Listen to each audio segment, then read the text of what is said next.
The Speaker recognizes Representative Schor. Thank you, Mr. Speaker. I rise today to oppose IL-2. I'm not going to speak today on the issue of wolf hunting or the importance of scientific evidence in determining hunting. We've dealt with those issues twice already. I rise today to oppose this initiated law and to protect the rights of the people of this great state. I keep hearing that 350,000 people signed petitions for this, so we should vote on it. But that's disingenuous, because 500,000 people signed petitions to send the legislative equivalent to the ballot. If we have that many people signing petitions on both sides of this, then we should send it to the ballot and let the people decide. I'm not alone in calling for this. Several newspapers throughout the state have done so as well. MLive Media Group called on us to resist hijacking the public process and allow voters in November to decide whether wolf hunting should be controlled by the legislature or by a commission appointed by the governor. The Battle Creek Inquirer said it's difficult to imagine a more blatant contempt for the standards of honesty in the democratic process. The legislature has no business imposing the will of a minority on the rest of the state.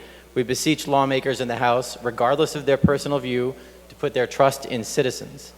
The Lansing State Journal said the Constitution allows the legislature to act, but in this case it would be wise for lawmakers to send the question directly to the ballot.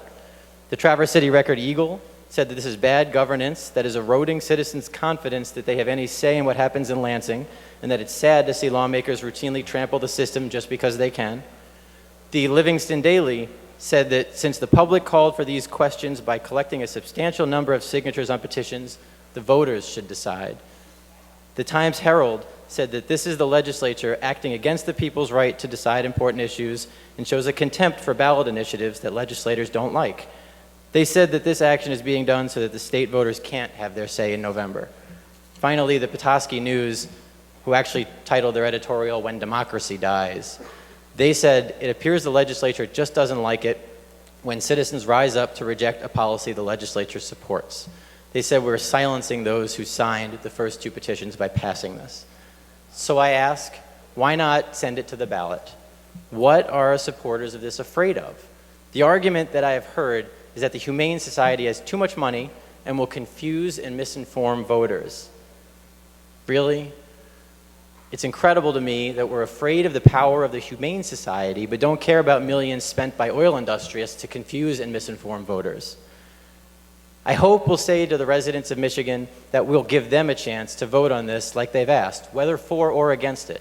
The only way to do that is to vote no on this initiated law and let it go to the voters. Thank you, Mr. Speaker. Mr. Speaker, on the question of passage of the initiative petition, there are 65 aye votes and 43 nay votes. A majority of the members elected and serving having voted therefore, the initiative petition is passed.